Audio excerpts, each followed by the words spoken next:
if you've got 4 or 5 guys or more and they're causing you problems, right? Let me give you a few little tips here to fix that. But before I do that, let me tell you, right, a few of the problems that my guys used to fucking cause me. And this was constant, right? So, lateness, right? Leaving early, taking 2 hours for the lunch type thing. It used to happen all the time. I remember one day, right, and I'm not even exaggerating. This is going to sound like an exaggeration, right? Guys got to the Friday, and I had been a bit lax that week. I don't know if I was on holiday or whatever, right? I was probably fucking hungover because I used to drink too much so I could escape from the business. That's a true story. Anyway, I was more lax that week, so I wasn't on top of them of arriving on time, leaving on time, taking adequate breaks, etc., etc. So we got to the Friday, and this was a Monday to Friday job, and the guy said, oh no, probably be next Thursday before we're finished. Oh no, next Tuesday before we're finished. Right, I'm like, sick. 2 more days. I'm like, okay. Anyway, got to the Tuesday. Nah, probably be Thursday before we get this finished. I'm like pulling my hair out. I had hair then, I think. Actually, I never. Anyway, right, we get to the end of the job, and sure enough, eventually it finishes on the Thursday. And on the Friday, I'm in the office, and I'm looking at this. And I'm thinking, how can I price that job so wrong? How can I price a job for 5 days and it goes to 9 days? Anyway, sure enough, I messed about, can't find anything, and then I look at the tracker, right? I can't remember the exact times, but I won't be far away here, right? They're meant to start at 8. They were arriving at sort of 20 to 9 every night, and the ignition on the van was on. Obviously, they wanted the radio on until 9 o'clock. So they were never late for 3 men every single day, right? So there's 5 hours times 3 men. There's 15 man hours right away at the start of the day. When I went to the break time, they were taking a 40-minute break at round about sort of 10:40-ish from memory, and they were taking like an hour and a half for their dinner, and then another 20-30 minute break or whatever it was later on in that afternoon. Now, this was the importance of the trackers. Long story short, when I worked out the hours, right, it worked out, I'm not joking, right, and I pulled them up big time for this. It worked out the hours they had stolen from the business was exactly 4 days. Right, you couldn't actually, honestly, I can remember it was almost like to the minute, it was that precise. So I had priced the job properly. These fuckers were just taking the piss. And then, so anyway, that's an example of a small system in place. Later on in the business, we had a bookkeeper, and she would check the tracker, and the guys would be paid accordingly via the tracker. So yeah, rock up at 20 to 9 if you want it. Get out that van at 9 o'clock if you wish, but you will be fucking paid from 9 o'clock. And the same when they leave, and the same with the breaks and what have you. So there's one little sort of tip in terms of trying to manage your guys, is get trackers and tell them that they'll be paid via the tracker. That's fair, right? You arrive on time, you arrive at 9 o'clock, you get paid from 9 o'clock, and so on.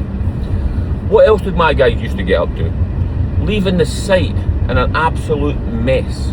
Honestly, constantly. I was so big on customer service. I was so big on providing not only a great job, but a great service for that client, because remember, back when the inquiry first comes in, we're a 10 out of 10, my business. We were a 10 out of 10, right? And that's why my 10 nil module is module 1, right? Because we were just a 10 out of 10. When you phoned my company and spoke to my team, and me or the salesperson showed up, or the surveyor showed up, all the way there, the time you got the quote and all that, it was a 10 out of 10, which is why we could charge twice as much as everyone else. Because the people who weren't buying on price were like, I want the best of the best, and they knew we were the best of the best based on the 10 out of 10. Anyway, so we were 10 out of 10, and then the boys showed up, and they were all nice guys, but my God, the mess that they used to leave until we figured it out. So what did we do? We put KPIs in place. We said, listen, we're going to give you, we never actually done a bonus. If I was doing it now, I would do a bonus, as in a cash bonus, but back then we done like competitions. So every team, 4 teams all gave themselves a name. There was a league table, and there was what you call KPIs, key performance indicators. Right now, I can't remember what they all were, but one of them was a tidy site.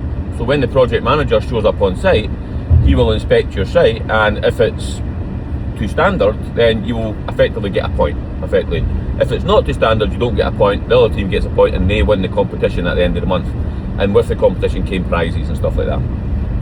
So again, another thing, if you're struggling for your guys are leaving the site like a mess because they don't care about your business as much as you care about it, I think we can all understand that and probably expect it somewhat. Let's be fair.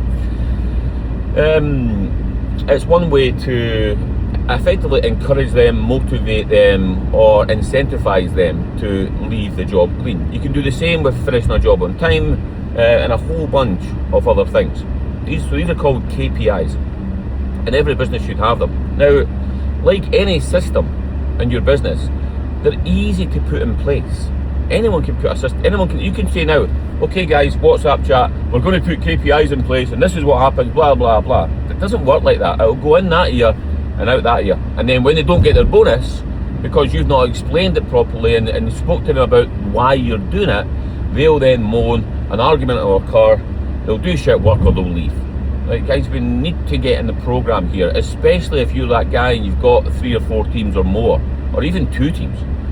You need to get into the mindset that these guys are different. My business coach told me many years ago, and honestly, this stood the test of time with me. He says, Darren, he says, your staff are like the zebras in Edinburgh Zoo. And I'm like, what? He says, the zebra in Edinburgh Zoo does not care about how many people are paying to get into Edinburgh Zoo today, and in order to keep the lights on effectively and pay the bills. All the zebra cares about is when his next meal's coming.